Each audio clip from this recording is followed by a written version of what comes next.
Nagprepara nga ako dahil paalis kami ng mga anak ko. Ipapasyal ko sila. Nagdala na kami ng merienda para makatipid at hindi na bumili sa labas. Nag-check na nga rin kami ng mga kuryente, tubig at ng gas. Isa-isa ko na nga pinapatay sa anak ko. Lalo na ang switch. Ganito naman kami palagi kapag aalis o bago matulog. Bumabiyahe na nga kami sa mga oras na yan at sumakay na kami ng bus. Di ko nga mawari na baka umulan kasi napakakulimlim na. Pero go pa rin. Eto nga batang ito ay hindi na mapigilan na ang sarili at nagmamadali pa. Halos iwan na nga ako dahil nga nagbibideo daw ako, ang tagal ko daw maglakad. Yun na nga ay malayo na nga sila. Nasasabik na rin kasi sila para makapaglaro.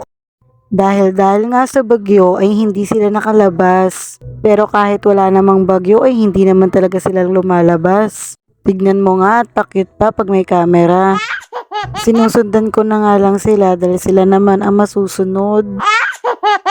Nang makahanap na kami ng pwesto ay kumain na kami. Nagready na kami. Oo, lahat ba?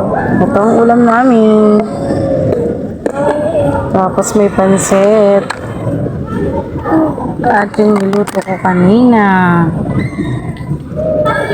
At dito na nga kami pumesto ng aking mga anak. Yona! Mais lang. Nag-video na nga dyan ang aking anak pero naputol kasi nahulog yung cellphone.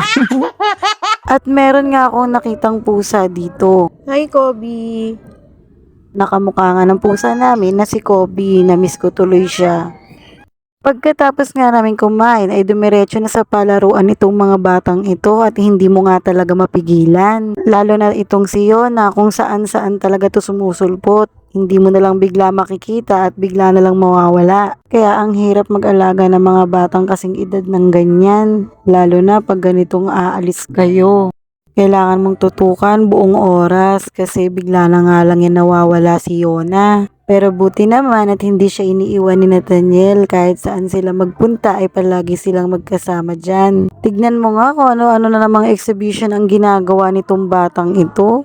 Umaakit gamit ang padulasan. Tapos tsaka magpapadulas. Pero bilib ako dyan, hindi na nagpapaasikaso. Pag gusto niya maglaro ay hahayaan mo na lang siya. Kita mo nga yan kung saan-saan na lang pumupunta. Basta magustuhan niya yung lugar ay pupuntahan niya. Ngayon na lang kasi sila nakalabas dahil sa bagyo. Pero kahit ganoon ay mag-e-enjoy na lang sila ngayon lalo na't malapit na ang pasukan. Sinilip ko lang din ang kuya nila kung anong ginagawa at ayun nagka-tablet lang din. Dalaga na kasi siya kaya nahihiya na. Ay binata nga pala. Kaya hinayaan ko na lang muna. At tignan mo nga, di talaga papipigil ang batang ito. Kaya sigurado pag uwi nito ay tsak, bagsak talaga tong batang to. Tignan mo, oh. Sige, mag-enjoy ka lang dyan. Hehe. Huwag ka lang iiyak ha pag masakit na ang mga paa mo, iha.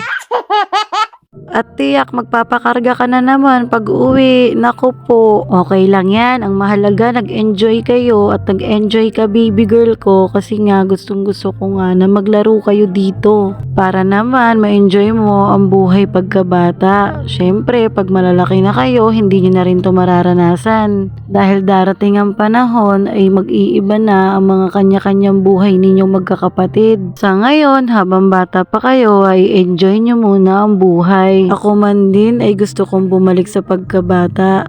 Gusto kong mabalikan yung mga nakaraang buhay ko. Pero wala na akong magagawa kasi nga lumipas na ang panahon.